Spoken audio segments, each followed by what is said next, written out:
I have been married to my husband, James, for 20 years. We are not particularly wealthy family, but we have a nice house to live in and have led a normal but peaceful and happy life.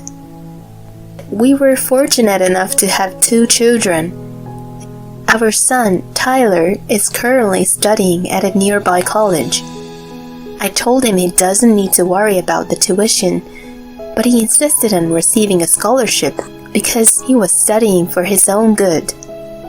Our daughter, Jen, is in high school, and when I come home late from work, she voluntarily helps around the house, and I am very grateful to her. One day, I received some wonderful news from my husband. He says he has been promoted. He had been working so hard all these days, and it seems he is being transferred to a different department in addition to his promotion. How amazing! I am so happy for you. I have been watching him devoting himself to this job, so I am thrilled at the news. I am also excited that this may also mean a raise. To celebrate, the kids and I decide to prepare a special dinner. The next day, Jen and I cook everything that James loves, and Tyler brings home a cake that he bought with his own money earned from his part-time job. James is delighted, and he eats everything, saying it is all delicious. Once we have eaten all the food and are going through cake, James says something unbelievable. You know, I'm actually going out with a girl at work. What? I ask, unable to understand what he just said. The children don't seem to understand either. James continues. She says she's pregnant. This is my house, so you all have to leave. I start to panic. Wait a moment. Do you even understand what you're saying? She's 10 years younger than me, and she's really pretty. I am not interested in old women like you anymore. The children are staring at James, disgusted. Seeing them, he says, "And you're adults now. You can manage by yourselves, right?" Tyler is angry and shouts, "You must be kidding me.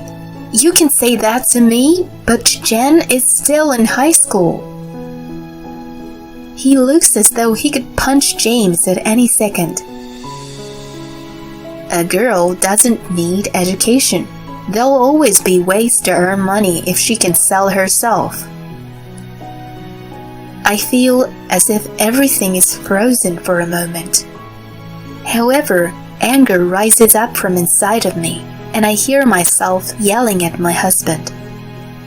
What are you saying? How can you say that to your own daughter?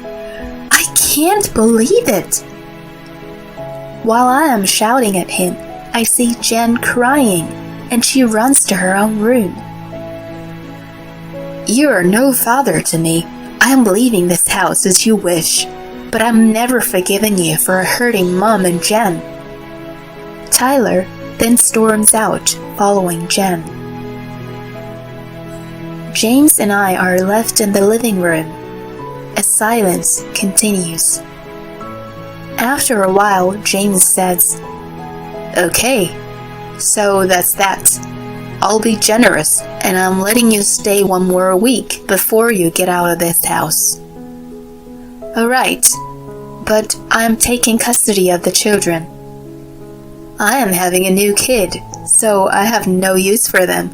You do as you wish. Okay then. Don't come complaining to me whatever happens though. James answers without even looking at me. Are you out of your mind? I got a promotion. I get to live a wealthy life. I have a young and pretty new wife, and I'm going to live happily ever after.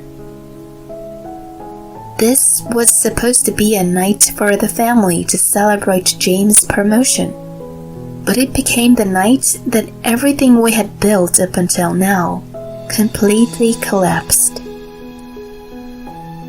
The following day, I asked a friend who has been through a divorce to introduce me to a lawyer. With my friend's advice, I reached out to a private detective and asked them to investigate my husband. This also allows me to find out more about his lover. Apparently, she is a temporary worker at James's office. She does seem pretty, but I thought she had sort of calculated prettiness about her. I guess this is the kind of girl men tend to fall for. These are my thoughts as I listen to the report from the detective. Since then, I have rented a new apartment and moved in with my children. As I work full-time and because I have some savings, it is all working out somehow. Jan seemed to have calmed down now that we are away from James, and we are in a much better place than before. Once we have enough evidence, I talk to my lawyer and decide to have a discussion with my husband to talk about our divorce, with my lawyer attending as well. On the day of the discussion, I suggest to go to the house that we previously lived in and take my lawyer along. James snorts and says, "There's no need for a lawyer. You are always so dramatic, you know," and laughs. But I try to stay calm and not react.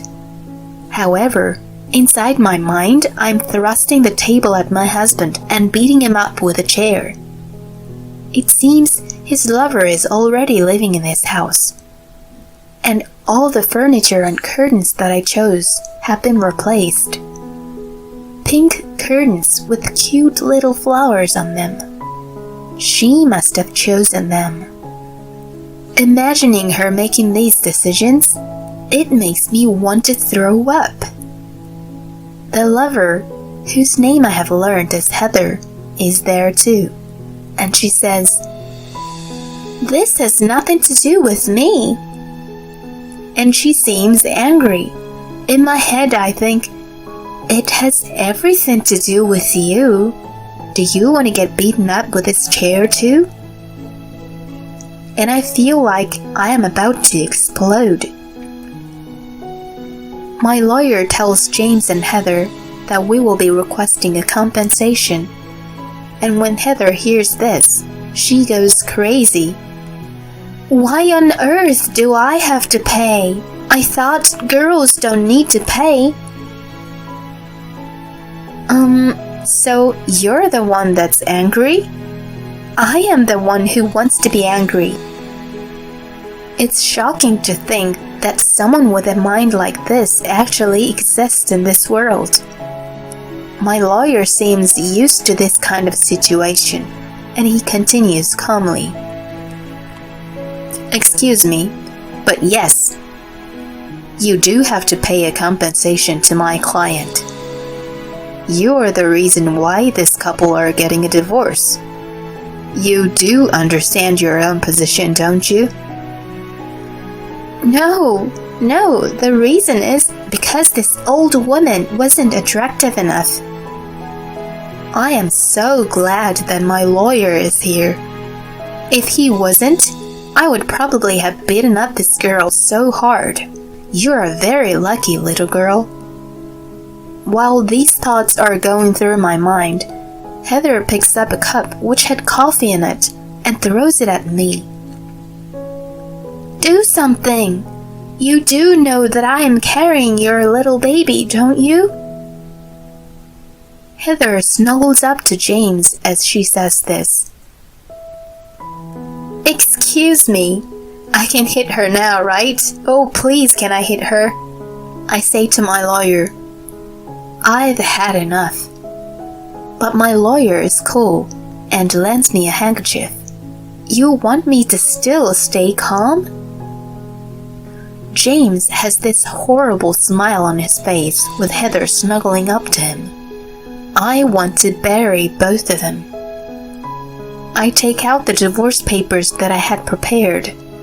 James signs them and says, "Good. We have nothing to do with each other anymore. I am paying you the compensation, so never come near us again." I sign the papers too, hand them to my lawyer, and ask him to submit them straight away. Once he is gone, James says, "You too, hurry up and go," and tries to get me to leave. However, I have been waiting all this time to ask her this one simple question. That baby? Is it really my husband's child? You can tell that the atmosphere in the room has changed. Heather's eyebrows twitch ever so slightly, and it seems as if the gravity in this room has gotten heavier. What are you talking about? Of course it's my child, right? Of course! How can you say something like that? I calmly placed some documents onto the table. My husband wasn't the only one you were dating. I know you are spending a lot of money on a young aspiring musician. What are you talking about? You must be crazy. I feel much better now. I take a deep breath and say slowly and calmly, "I had a detective look into you too. It seemed odd why a young and pretty girl like you would want to come anywhere near an old man like James to begin with." The documents that I had placed on the table report what was going on around Heather. There are photos of her with the musician going into a hotel with him, or being very intimate with him in the car. James looks at the report, turning red. "What is this?" he asks Heather. But she can only say, "No, it's not what it looks like," and can't seem to come up with a satisfactory explanation. James is furious with Heather, and he is screaming at her, "Were you lying to me, you whore? What? You should be happy that a pretty girl like me ever wanted to go out with you. And this is your child. You said you'd take responsibility." I can't believe anything you say. Seeing these two bickering in front of me, I am lost for words. It seems almost funny now to think that I was angry and upset by these terrible human beings. Well, it's none of my business who the father is. We are divorced now. James panics and says, "Wait, I don't mean any of it." "What did you mean then?" I reply, and he says, "It's just, I take back the divorce, okay? You just need to shut up." James has tears in his eyes, but I have nothing else to say to him. "Goodbye." "Wait!" He is still begging me, and Heather is still screaming, but I leave the house. Later, I hear that Heather gave birth to a boy. That child, however, has dark skin, even though Heather and James are both white. She insisted right until the moment of birth that this was James's child. I hear they both went crazy when they saw the baby. It seems Heather was not only going out with James and the musician, also white, but many other men as well, including an African American man. We can only assume that this man was the child's father. Soon after this, James kicks Heather out of his house, and I hear that she returned to her parents' house. The compensation from Heather is paid to me by her parents, and I receive a word of apology through my lawyer. James has no place at the office anymore, and it seems he could not stand all the whispering about him any longer and quit. It's such a shame. He had just received a promotion. Well, he only has himself to blame, and I am just so concerned for the baby's future. I don't pity Heather at all, but I am just worried about the baby. James can't seem to find a new job, and he's paying me the compensation while working several part-time jobs day and night. I am living a happy life with my children. My son, Tyler, still says he wants to beat his father up. But each time he says this, I tell him that James is not worth it, and that would not be good for Tyler himself. He listens to me. My daughter, Jen, has recovered from the shock, and she is enjoying high school very much. I don't mind if my two children make some mistakes in life, but I hope they will grow up to be sincere and honest people.